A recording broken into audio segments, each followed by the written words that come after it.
আমি ৰাজ্য চৰকাৰৰ মুখ্যমন্ত্ৰীৰ সাহায্য পুঁজিলৈকে প্ৰায় 11 কোটি টকা আমি সকলোৱে মিলি দান কৰিছোঁ। আপোনালোকৰ ৰাজ্যিক প্ৰাথমিক শিক্ষক সন্মিলনীৰ সদস্য সংখ্যা কিমান? আনুষ্ঠানিকভাৱে যদি আপোনাৰ বৰঙণি দিয়া সদস্য বুলি সোধোঁ তেতিয়াহ'লে আমাৰ প্ৰায় 70,000 বৰঙণি দিয়া সদস্য, কিন্তু বৰঙণি দিয়া নিদিয়া সকলো লগালে প্ৰাথমিক শিক্ষক প্ৰায় 1 লাখ বা 5,000 মান শিক্ষক আছে, যিখিনি আমাৰ সন্মিলনীৰ সৈতে অনবৰতে আমি একেলগে একেখন মঞ্চতে আছোঁ। আমাৰ দৈনন্দিন জীৱনত ইটো সিটো অনেক ঘটনা ঘটি থাকে। সেই ঘটনাসমূহৰ ভিতৰত বহুতো ঘটনা ইতিবাচক ঘটনা থাকে, বহুতো কাম কাজ ইতিবাচক কাম কাজ থাকে, যিবোৰৰ প্ৰচাৰ সাধাৰণতে সীমিত। আমাৰ এই অনুষ্ঠানৰ জৰিয়তে আমি আমাৰ দৰ্শকৰ মাজলৈ কিছুমান ইতিবাচক কাম কাজ, কিছুমান ইতিবাচক ঘটনা আমি লৈ আহিব বিচাৰিছোঁ, আৰু তাৰ প্ৰয়াসেৰে আজি আমাৰ মাজলৈ আমি নিমন্ত্ৰণ জনাই আনিছোঁ অসম ৰাজ্যিক প্ৰাথমিক শিক্ষক সন্মিলনীৰ প্ৰধান সম্পাদক শ্ৰীযুত ৰাতুল চন্দ্ৰ গোস্বামী ডাঙৰীয়া। নমস্কাৰ। গোস্বামী ডাঙৰীয়া, আপোনাক আমি স্বাগতম জনাইছোঁ। ধন্যবাদ। আপুনি যথেষ্ট কৰ্মব্যস্ত ব্যক্তি, তাৰ মাজতো আমাৰ নিমন্ত্ৰণ ৰক্ষা কৰি আজি আপুনি আমাৰ মাজত আহি উপস্থিত হ'ল। তাৰ কাৰণে আমি আমাৰ পৰিয়ালৰ তৰফৰ পৰা আপোনালৈ ধন্যবাদ জ্ঞাপন কৰিছোঁ। আমি আপোনাৰ পৰা এই অনুষ্ঠানৰ আৰম্ভণিতে অকণমান জানিব চেষ্টা কৰিম, আপুনি বাৰু অসম ৰাজ্যিক প্ৰাথমিক শিক্ষক সন্মিলনীৰ লগত কিদৰে আৰু কেতিয়াৰ পৰা জড়িত হ'ল? প্ৰাথমিক শিক্ষক সন্মিলনী সংগঠনটো সন্দৰ্ভত আমি যেতিয়া সৰুতে পঢ়ি আছিলোঁ তেতিয়াই এটা ধাৰণা এটা সোমাইছিল। এইটো হ'ল যে স্কুলবিলাকত প্ৰতি মাহত এখন কেন্দ্ৰ সভা হয়, আৰু সেই কেন্দ্ৰ সভালৈ আমাৰ শিক্ষকসকল যায়, আৰু তাতেই আমি কথাটো গম পাইছিলোঁ যে সন্মিলনী নামৰ কিবা এটা সংগঠন আছে। আৰু যেতিয়া আমি সৌভাগ্যক্ৰমে প্ৰাথমিক বিদ্যালয়ৰ শিক্ষক হিচাপে নিযুক্তি পাবলৈ সক্ষম হৈছিলোঁ, তাৰ পিছৰ পৰাই এটা আশা পুহি ৰাখিছিলোঁ যে যিকোনো উপায়ে ৰাজ্যিক সন্মিলনীৰ জৰিয়তে ৰাজ্যখনৰ শিক্ষা ব্যৱস্থা শিক্ষকসকলৰ হৈ সেৱা কৰাৰ এটা মনোবৃত্তি ৰাখিছিলোঁ। আৰু সেইমৰ্মে 1995 চনত যেতিয়া মই চাকৰিত নিযুক্ত হওঁ, তাৰ পিছৰ পৰা অসম ৰাজ্যিক প্ৰাথমিক শিক্ষক সন্মিলনীৰ একেবাৰে কেন্দ্ৰ পৰ্যায়ৰ পৰা আৰম্ভ কৰি এই সংগঠনটোৰ মাজলৈ সোমাই আহি অৱশেষত ৰাজ্যিক পৰ্যায়ত মূল দায়িত্ব হিচাপে সম্পাদকীয় দায়িত্ব গ্ৰহণ কৰিবলৈ সক্ষম হৈছোঁ।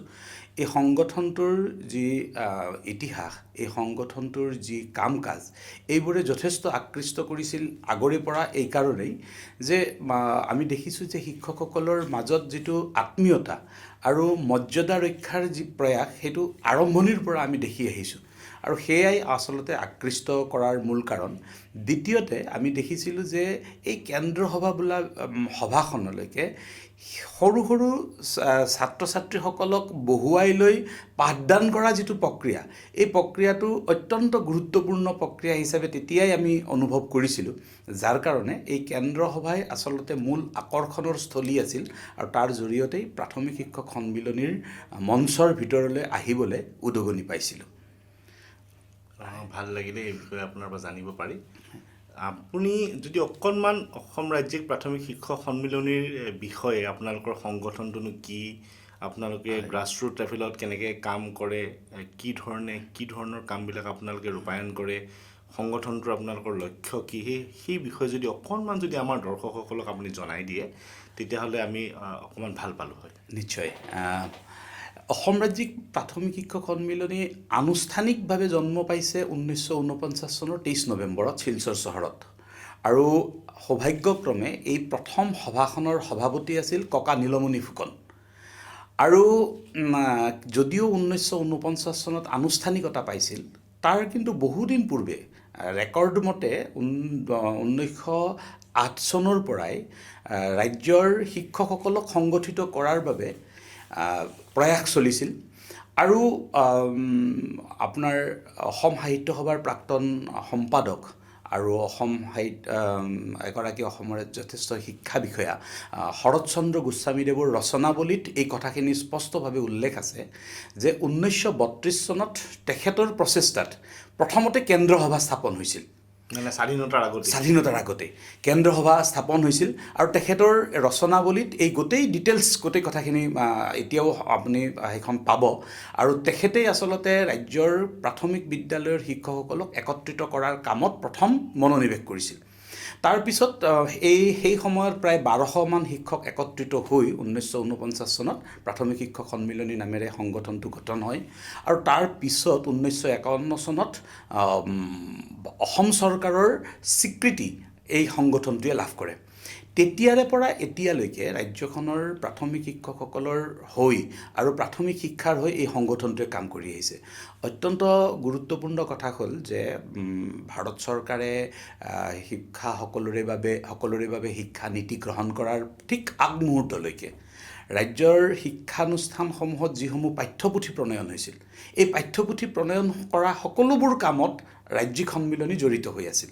অৰ্থাৎ আমি যে এই হলৌ উঠিল টকৌ গছত লগাই খদৌ মদৌ কবিতা পঢ়িছিলোঁ, এইবোৰ প্ৰস্তুত কৰাৰ পৰা নেওতা কিতাপ বনোৱাৰ পৰা সকলো কাম ৰাজ্যিক সন্মিলনীৰ নেতৃত্বত হৈছিল আৰু প্ৰাথমিক শিক্ষাৰ বিস্তাৰৰ ক্ষেত্ৰত যথেষ্ট কষ্ট কৰিছিল।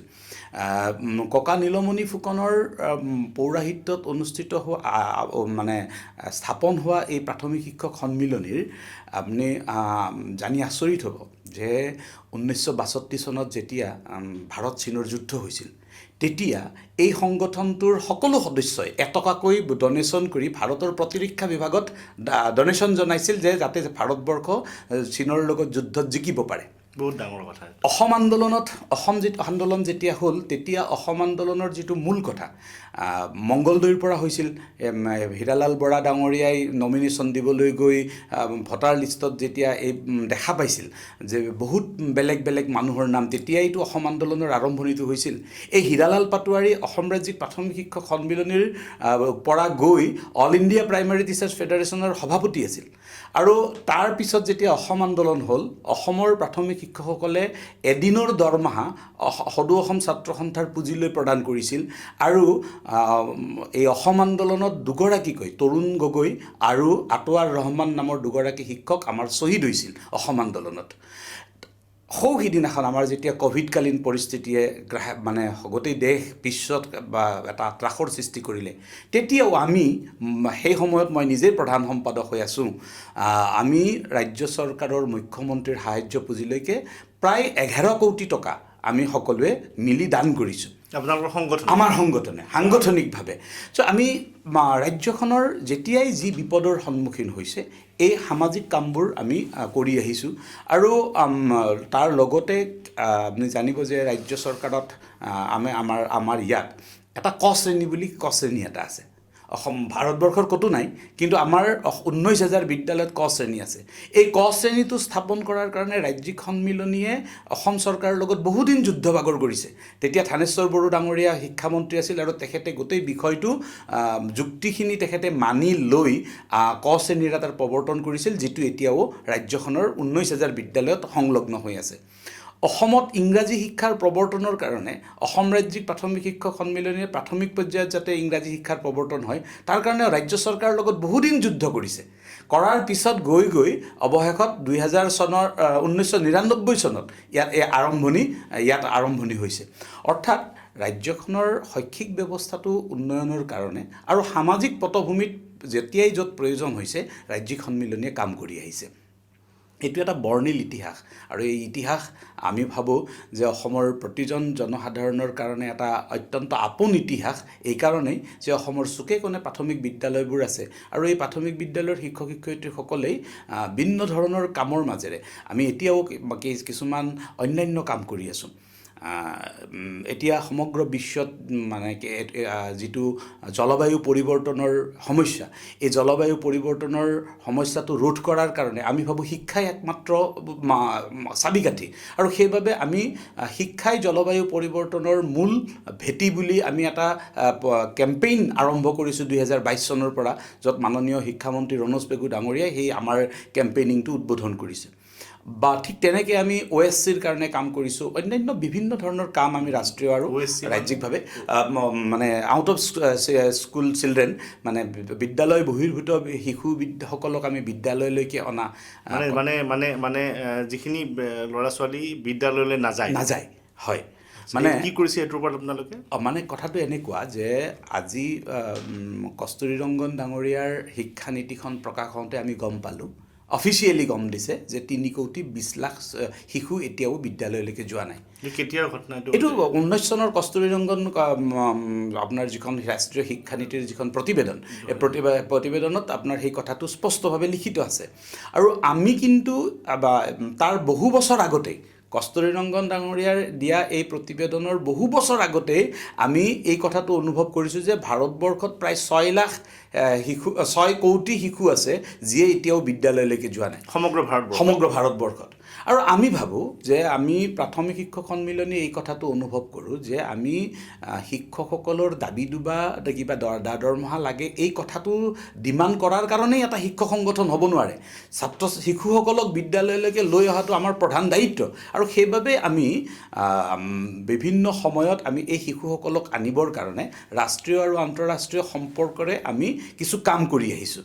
আৰু প্ৰায় প্ৰতি বছৰে আমি কিছু শিশুক আমি বিদ্যালয়লৈকে আনো।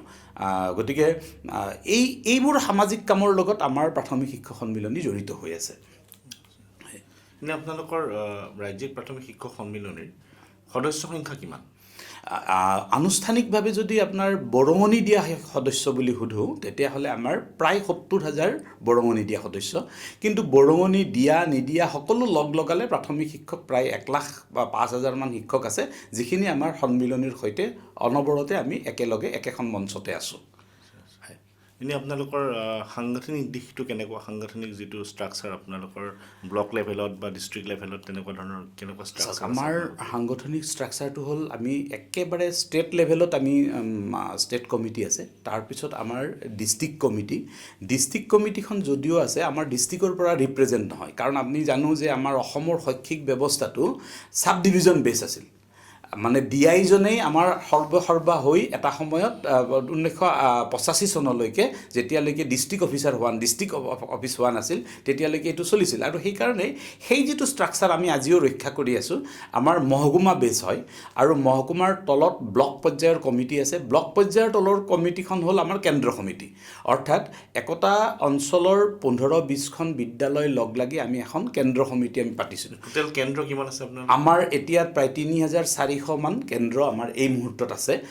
এতিয়া নতুন কেন্দ্ৰ কিছুমান আমাৰ স্কুল এমালগেমেশ্যনৰ ফলত কমি যোৱাৰ ফলত কিছু সংখ্যক কমিল, যদিও এতিয়াও প্ৰায় 3,400 কেন্দ্ৰ আমাৰ এতিয়া কাৰ্যক্ষম হৈ আছে টোটেল কেন্দ্ৰ সমিতি হিচাপে।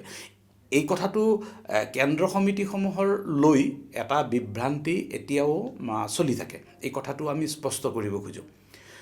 এই যে শৰৎ গোস্বামী ডাঙৰীয়াই আমাৰ কেন্দ্ৰ সভাবোৰ গঠন কৰিছিল, তেতিয়াৰ পৰা 2007 চনলৈকে এই কেন্দ্ৰসমূহৰ জৰিয়তে কেন্দ্ৰ সম্পাদকজনৰ জৰিয়তেই ৰাজ্যখনৰ সকলো শিক্ষক শিক্ষয়িত্ৰীয়ে দৰমহা লাভ কৰিছিল। কেন্দ্ৰ সম্পাদকজন অফিচিয়েলি ডেপুট কৰিছিল। তাৰমানে চিলেকশ্যনটো কৰে শিক্ষকসকলে, কিন্তু সেই মানুহজনক ৰিকমেণ্ডেশ্যন কৰে ডিপাৰ্টমেণ্টে কৰি তেওঁক দৰমহা অনা কামত ব্যৱহাৰ কৰিছিল। কিন্তু আমি এই ব্যৱস্থাটোৰ অৱসান বিচাৰি আমি প্ৰায় 86 চনমানৰ পৰা আমি ৰাজ্য চৰকাৰৰ লগত যুদ্ধ কৰোঁতে 2007 চনত এই দৰমহা অনা ব্যৱস্থাটোৰ পৰা আমি দূৰৈত আমি গুচি আহিছোঁ। কাৰণ ইয়াৰো বহুত ঘটনা আছে, এইবোৰ কথা ক'ব লাগিলে বহুত সময় লাগিব। এগৰাকী বিলাসীপাৰাৰ এগৰাকী শিক্ষক কেন্দ্ৰ সম্পাদক, তেওঁ সেই সময়ত দৰমহাটো আনিবলৈ গৈ বেংকৰ পৰা টকেনটো হাতত তেওঁ থকা অৱস্থাতেই কোনোবাই টকাখিনি লৈ গুচি গ'ল। যোৱাৰ পাছত সেই সময়ত 2 লাখ মান টকা তাৰমানে তেওঁৰ কেন্দ্ৰটোৰ দৰমহা। সেই সময়ত 2 লাখ মানে আজিৰ 2 কোটি। সেই 2 লাখ টকা যেতিয়া নোহোৱা হ'ল, মানুহজনে শিক্ষকক দৰমহা দিব নোৱাৰি ছুইচাইড কৰিছিল। আৰু তেতিয়াই আমি আমাৰ সন্মিলনীৰ নেতৃবৰ্গই পণ কৰিছিল যে আমাৰ শিক্ষকৰ হাতৰ পৰা এই ব্যৱস্থাটো যাব লাগে। আৰু সেইমতে আমি যুদ্ধ কৰি শিক্ষকৰ দৰমহা বেংকলৈকে যোৱা ব্যৱস্থাটোৰ কাৰণে ৰাজ্য চৰকাৰৰ ওচৰত আমি 2007 চনত সক্ষম হৈছোঁ। এনেকুৱা বহুত ঘটনা আছে যিবোৰ ঘটনাই শিক্ষক সন্মিলনীক সমৃদ্ধ কৰি ৰাখিছে আৰু সমুজ্জ্বল কৰি ৰাখিছে।